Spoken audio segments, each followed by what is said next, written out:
Spotlight நேயர்களுக்கு வணக்கம். அமமுகவும் தேசிய ஜனநாயக கூட்டணியில சேர்ந்து இன்னைக்கு செங்கல்பட்டில் இருக்கக்கூடிய மதுராந்தகத்துல அண்ணா தேசிய ஜனநாயக கூட்டணியினுடைய மாபெரும் பொதுக்கூட்டம் இன்னைக்கு நடக்குது.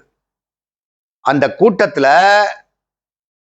தேசிய ஜனநாயக கூட்டணியில் அங்கம் வகிக்க இருக்கக்கூடிய கட்சிகள் பாரதிய ஜனதா, அதிமுக, பாமக, அமமுக, புரட்சி பாரதம், புதிய நீதி கட்சி, இப்ப புதுசா சேர்ந்த நம்ம தேவர் குல கட்சி ஒண்ணு, அப்புறம் இந்திய ஜனநாயக கட்சி IJK பாரிவேந்தர் கட்சி, மொத்தம் 9 கட்சி கூட்டணி. தேசிய ஜனநாயக கூட்டணி 2026 9 கட்சி கூட்டணி வச்சு 2026 தேர்தலை சந்திக்கின்றது. இந்த தேர்தலை சந்திக்கிறதுல என்ன ஒரு ஸ்பெஷாலிட்டின்னு சொல்லி சொன்னா, இந்த எதிரும் புதிருமா இருந்துகிட்டு இருந்தாங்க இல்லையா, எடப்பாடி பழனிசாமியும் டிடிவி தினகரனும், இவங்க 2 பேரும் பேச்சின பேச்ச காது கொடுத்து கேட்க முடியாத அளவுக்கு மானங்கட பேசிக்கிட்டானுங்க 2 பேருமே. எடப்பாடி பழனிசாமியும் தினகரனும் மானங்கட பேசினா, தினகரனும் எடப்பாடி பழனிசாமி பேசின வார்த்தைகள் இவ்வளவுதான் இல்லைங்க. அவர் முன்னொரு தடவை சொல்றாரு, டிடிவி தினகரன், எடப்பாடி பழனிசாமி அவங்க சிலுவம்பாடத்துல அவங்க அப்பன் கருப்பு கவுண்டர் சொத்தை கொண்டாந்து போட்டு தமிழ்நாட்டுல மக்களுக்கெல்லாம் கொடுத்துக்கிட்டு இருக்கானா, அவங்க அப்பன் சொத்தை கொண்டாந்து வித்து பண்ணிட்டு உட்கார்ந்து இருக்காரான்னு இப்படி கேவலமா, மிக கேவலமாக பேசின டிடிவி தினகரன் இன்னைக்கு தேசிய ஜனநாயக கூட்டணி மேடையில எடப்பாடி பழனிசாமி அவனுக்கு கை கோர்த்துக்கிட்டு சிரிச்சுக்கிட்டு கும்பிட்டு இருக்கிறாங்க. ஏண்டா மானகட்டவனுகளை, ஏண்டா நீங்க தான் நாசம் போன தமிழ்நாட்டில் இருக்கிற மக்கள் முட்டாள்னு நினைச்சுக்கிட்டு இருக்கிறீங்களா? நீங்க எப்படா நாக்கெல்லாம் உங்களுக்கு அழுகி போயிடாது? எடப்பாடி பழனிசாமிக்கும் நாம் இவருக்கும் தான் சொல்றேன், அமமுகவுக்கும். மற்ற கட்சிக்காரங்களாம் அப்படி மானகட பேசிக்கிட்டது இல்லைங்க. இப்ப என்ன சொல்றீங்க, எங்களுக்குள்ள பங்காளி சண்டை இருந்து பகையாளி சண்டை, கருத்து வேற்றுமை இருந்து நாங்கெல்லாம் மாறி மாறி திட்டிக்கிட்டோம். இன்னைக்கு மோடி எங்களை கூப்பிட்டு பேசினாரு, பேசின பாடு கூட்டணி சேரணும், எடப்பாடி பழனிசாமியோட நீங்க சேர்ந்து ஒன்றா இணைந்து 2026 திமுகவை வீட்டுக்கு அனுப்புறதுக்கு நீங்க எல்லாம் ஒன்னா இருக்கும்னு சொன்னான்னு சொல்லி மோடி சொன்னார். அதனால நான் சேர்ந்துக்கிட்டேன்னு சொல்லி யாரு சொல்றாரு? அமமுக தினகரன் சொல்றாரு. இந்த மானங்கட்டவன்லாம் ஒன்னா நபர் மானங்கட்டவன் வந்தான். நீங்க பலாயிரம் கோடி ஊழல் பண்ணி ரட்டளைக்கு நீங்க வாங்குறேன்னு சொல்லி போட்டு கொடுத்து, அது சம்பந்தமா நீங்க தீகாட்சியில் அடைக்கப்பட்டு வெளியே வந்தவங்க தான். அப்ப நீங்க பிஜேபி என்ன மானங்கட திட்டினீங்க?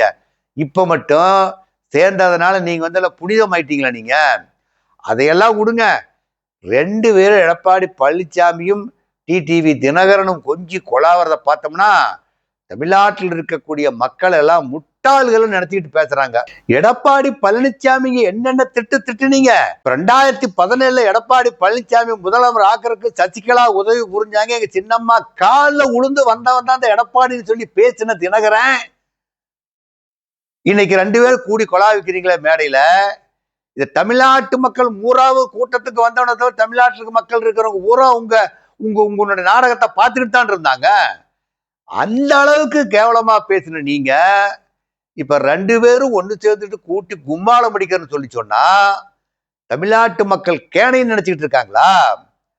எடப்பாடி பழனிசாமிக்கு என்ன ஒரு ஆதங்கம்னு சொல்லி சொன்னா, 2021 அமமுக கட்சி கூட்டணி இல்ல, கூட்டணி இருந்திருந்தா நாம முதலமைச்சராயிருப்போன்னு எவனோ ஒரு தவறான கருத்தை அவர்கிட்ட சொல்லி அதனால சேர்த்துனாக்க நாம எல்லாம் ஜெயிச்சிடலாம் அப்படிங்கிற ஒரு கருத்தை, தப்பான முடிவை எடுத்து இருக்கிறார் எடப்பாடி பழனிசாமி அவர்கள். இப்ப அதிமுக ஓட்டு 2021 39.72% வாங்குச்சு. திமுகவுக்கும் இதுக்கும் ஒரு 5.5% ஓட்டு தான் குறைவு. இப்போ தினகரன் வாங்கின ஓட்டு, அமமுக வாங்கின ஓட்டு 2.47%. நாம் தமிழர் கட்சி வாங்கினது 6.85%. நாம் தமிழர் வாங்கின கட்சி விட கம்மியான ஓட்டு சதவீதத்தை வாங்கின தினகரன் இப்போ அனைத்து இந்திய அண்ணா திராவிட முன்னேற்ற கழகத்தோட சேர்ந்தோம்னா ஆட்சி பிடிக்கலாம், நமக்கு வந்து எம்எல்ஏ ஆயிடலாங்கிற பகல் கனவுல தான் இருந்துகிட்டு இருக்கிறாங்க ரெண்டு பேருமே. இப்ப இந்த ரெண்டு பேர்த்துக்கும் இப்ப திமுக வந்து 45.38% 2021 ஜெயிச்சு அது ஆட்சி பிடிச்சது. இப்ப திமுக விடுங்க, இப்ப இந்த நவகிரகங்கள் கட்சி 9 கட்சி இருக்குது இல்லையா, இந்த 9 கட்சியினுடைய வாக்கு சதவீதம் பாத்தீங்கன்னாக்கா மிக மிக மிக குறைவு. இதுல டாப் லீடிங்ல இருக்கிறது வந்து அண்ணா திமுக தான். பிஜேபிக்கு ஒரு 5% ஓட்டு தான். இப்ப என்ன ஒரு தவறான கணக்கு போடுறாங்கன்னு சொன்னா, நாடாளுமன்ற தேர்தல் 2024 நடக்கிறப்ப நாங்க 20% ஓட்டு வாங்கணும்னு சொல்லி ஒரு மாயமான பிம்பத்தை சொல்லிக் கொண்டிருக்கிறது பாரதிய ஜனதா கட்சி. இந்த மாயமான பிம்பம் இப்ப 2026 உடைஞ்சு போயிடும். இப்ப நீங்க 2026 தேர்தலில் என்ன காரணத்துக்காக கூட்டணி சேர்ந்தீங்க? நீங்க நாம வந்து திமுக வீழ்த்தோன்னு சேர்ந்தீங்க. இப்ப உங்களுக்கெல்லாம் ஒரு புது எதிரி முளைச்சிருக்கிறான். அவனுக்கு விசில் சின்னம் வந்துருச்சு. இப்ப அந்த விசில் சின்னத்துக்காரரு தமிழக வெற்றி கழகம் அவர் ஒரு 15-20% ஓட்டு வாங்குறதுக்கு தயாரா இருக்கிறார்.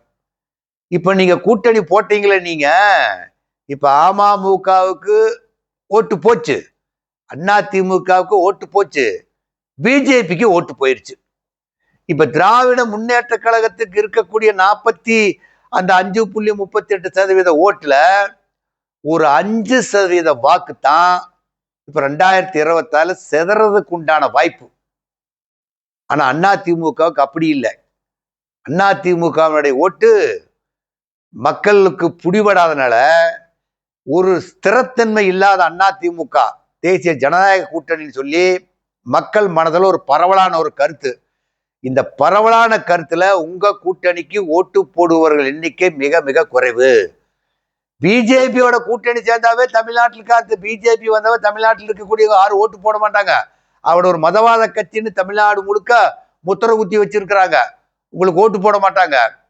இப்ப இந்த சூழ்நிலையில நீங்க பிஜேபி என்ன பண்ணி இருக்கிறீங்க? ஜனநாயகனை போட்டு சக்க புளி புளிஞ்சு விட்டுட்டீங்க நீங்க. இப்ப ஜனநாயகன் தமிழக வெற்றி கழகத்தினுடைய தளபதி விஜய் அவர்களை நீங்க ஃப்ரீயா விட்டுருந்தீங்கன்னு வச்சுக்க, ஏதோ மக்கள் அந்த கட்சியில் இருக்க மேல உங்களுக்கு சிம்பதி இருக்கலாம். அவெல்லாம் வெறியில் இருக்கானுங்க. ஜனநாயக கட்சி ஜனநாயகன் படத்தினுடைய ரசிகர்கள் தமிழக வெற்றி கழகத்துல படம் வெள்ளின்னு சொல்லிப்பட்டு ரொம்ப வெறியில் இருக்கிறான். இப்ப நீங்க சிபிஐ என்கொயரி போட்டு விஜய் உள்ள போட்டாலும் பரவாயில்ல, ஆனா அவனெல்லாம் வெறியில் உட்கார்ந்துருக்கிறான். பிஜேபி பேர்ல எங்க தலைவர் படத்தை வெளியே விடலன்னு சொல்லி போட்டு அவளை ஆக்ரோஷமா கொதிச்சுக்கிட்டு இருக்கிற சமயத்துல இப்ப அவங்களுக்கு தேர்தல் கமிஷன் விசில் சின்னத்தை கொடுத்துருச்சு. சும்மாவே கூட்டத்துல டிவிக்கேன்னு கத்துவாங்க. இப்ப விசில வேற கொடுத்தாச்சு. விசில கொடுத்து தமிழ்நாட்டில் போறவன வர்றவனுக்கெல்லாம் விசில் இருந்தான்னு கொடுக்குறாங்க. இனி வாயில வச்சுக்கிட்டு விசில உருன்னு அடிச்சுக்கிட்டு உட்கார்ந்துருப்பான் அந்த விஜய் கட்சிக்காரன் இல்லாம. இப்போ அவங்கள மறந்துட்டு தான் நீங்க கூட்டணி பத்தி பேசிட்டு இருக்குது இப்ப தேசிய ஜனநாயக கூட்டணி.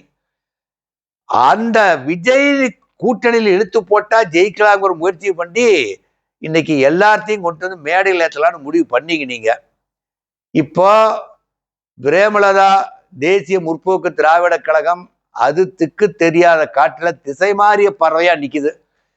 எப்படியாவது இப்போ ஏதோ ஒரு கூட்டணியில் சேரலாம். இன்னைக்கு இளவு காலத்தை கிளியாத்தான் உட்கார்ந்து இருந்தாங்க. பிரேமலதா குரூப் வந்து தேசிய முற்போக்கு ஜனநாயக கூட்டணி இளவு காத்த கிளியாது. எப்படியாவது இன்னைக்கு மேடையில் ஏற்றிடுவாங்க.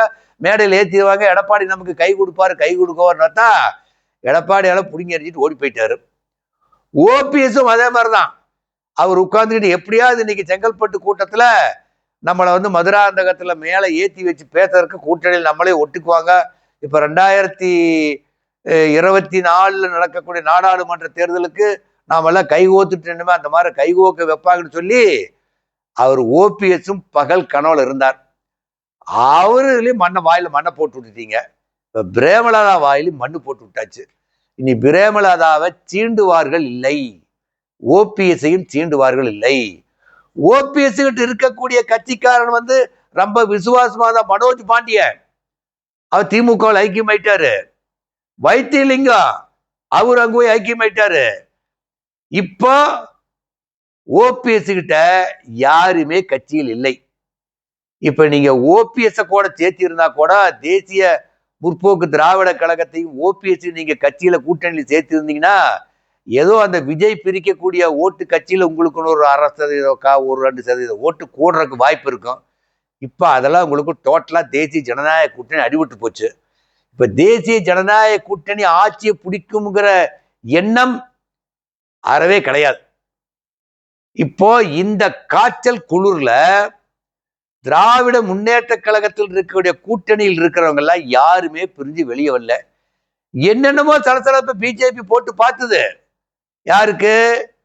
காங்கிரஸில் இருக்கக்கூடிய ஒரு ஆளை மறைமுகமா அனுப்பி விஜயோட கூட்டணி காங்கிரஸ் சேருது, தமிழக வெற்றி கழகத்துல சேரு ஒரு சலசலப்புண்டு பண்ணாங்க. அவங்களும் திமுக விட்டு பிடிச்சாங்க. இப்ப கடைசி என்றாச்சு, காங்கிரஸ் சரண்டர். திமுகவில் காங்கிரஸ் சரண்டர். இனி அந்த கட்சியை நீங்கள்லாம் பிரிப்பதற்கு கூட்டணியில எல்லா அளவும் வாய்ப்பு கிடையாது. இப்போ உங்க கட்சியில கேட்டு இருக்கணும்லாம் லெட்டர் பேடு கட்சியை விட மோசமான கட்சிக்காரர் தான் உங்களோட சேர்ந்து இருக்கிறாங்க. இவங்க எல்லாம் ஒன்று சேர்ந்து கூட்டணி போட்டாலும் இந்த முறை நீங்கள் தேசிய ஜனநாயக கூட்டணி ஒரு 25% வாக்க வாங்கிறதுக்கு முக்கி திணறணும். அந்த அளவுக்கு தான் கட்சியுடைய நிலப்பாடும் இருக்குது. கட்சியில் இருக்கிறவங்க இப்போ எடப்பாடி தினகரனை சேர்ந்ததுல இப்ப மாணிக்க ராஜா அவர் கடம்பூர் ராஜான்னு சொல்லுவாங்க. புரட்சி தலைவி எம்ஜிஆர் புரட்சி தலைவி இருக்கிற காலத்துல அவர் எம்எல்ஏவா இருந்தார். அவரு மூலியமா தான் உங்களுக்கு அந்த பக்கம் விருதுநகர் இதுல உங்களுக்கு வாக்கு வங்கி. அவரு தான் உங்களை நிலைநிறுத்தினாரு. அவரு தான் அங்க யூனியன் சேர்மனா இருந்தாரு. அந்த மாணிக்க ராஜா இப்ப உங்க கட்சியில் இல்லை. அவர் திரும்பி போய் திமுக சேர்ந்துக்கிட்டாரு. இப்ப மாணிக்க ராஜாவை வச்சுக்கிட்டு தான் நீங்க அந்த பக்கம் ஓட்டு வங்கின்னு சொல்லிக்கிட்டு இருந்தீங்க. நீங்க மாணிக்க ராஜாவை திமுக இழுத்துருச்சு. இப்போ அங்க அண்ணா திமுக இருக்கக்கூடிய இன்னொரு மாணிக்கம் ஒருத்தர் இருப்பார். அவர் தான் போன தடவை ஜெயித்தார். ஆனாலும் மாணிக்க ராஜாவுக்கு தான் அங்க ஓட்டு போட்டாங்களே ஒழிய, ஏன்னா அவர் பெரிய பண்ணையாருங்க. அவர் காடு தோட்டமெல்லாம் அந்த பக்கம் பார்த்தீங்கன்னாக்கா அந்த தேனி தென்காசி பக்கம் அவர் அதிகமான செல்வாக்கு பெற்றவர். இன்னுமே அந்த ஊரில் இருக்கிற மக்கள் எல்லாம் இந்த மாணிக்க ராஜா அவர்களை என்ன சொல்லுவாங்கனாக்கா ராஜான்னு தான் கூப்பிடுவாங்க. அவரை கூப்பிடுறதே ரோட்ல போனா ராஜா போறாருன்னு தான் கூப்பிடுவாங்க. அந்த அளவுக்கு ஒரு செல்வாக்கு பெற்றவர் தான் மாணிக்க ராஜா. அவர் அமமுகவில் தினகரனுக்கு வலதுகரமா இருந்தார். அவரை வச்சுதான் தினகரன் ஆட்டிட்டு இருந்தார்.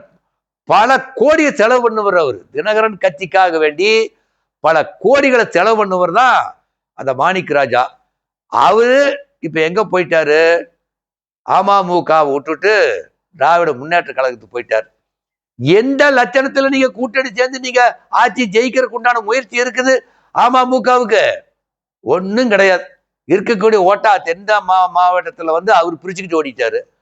அப்போ உங்களுக்கு அங்க ஓபிஎஸ்சி நீங்க சேர்த்துல, அங்கேயும் உங்க ஓட்டு வக்கி முடிஞ்சுது. இப்ப ஏதோ சசிகலா பேரக்கு சொல்லி ஒரு ஆதரவா 2 வார்த்தை 3 வார்த்தை ஏதோ பேசியிருந்தீங்கன்னா கூட அந்த அம்மாவுக்குன்னு இருக்கக்கூடிய ஏதோ ஒரு 1/4% 1/2% ஓட்டாது உங்களுக்கு போட்டிருப்பா. ஜாதி ஓட்டாது விழுந்திருக்கும். அதெல்லாம் முடிச்சே கட்டிட்டீங்க நீங்க. இப்ப 2026ல தேசிய ஜனநாயக கூட்டணி கட்சி தோக்குதுன்னு சொன்னா இந்த தமிழக வெற்றி கழகத்தினுடைய கட்சி நிலைதான் தேசிய ஜனநாயக கூட்டணி தோக்கும். விசில் அடிக்கிற அடியில தேசிய ஜனநாயக கூட்டணி கட்சியில் இருக்கிறவங்க அப்படியே பறந்துகிட்டு போயிடுவான். உங்க சத்தம் விசில் சத்தத்துக்கு எடுபடாது. இந்த வீடியோ உங்களுக்கு பிடிச்சிருந்தா லைக் பண்ணுங்க, கமெண்ட் பண்ணுங்க, ஷேர் பண்ணுங்க, சப்ஸ்கிரைப் பண்ணுங்க.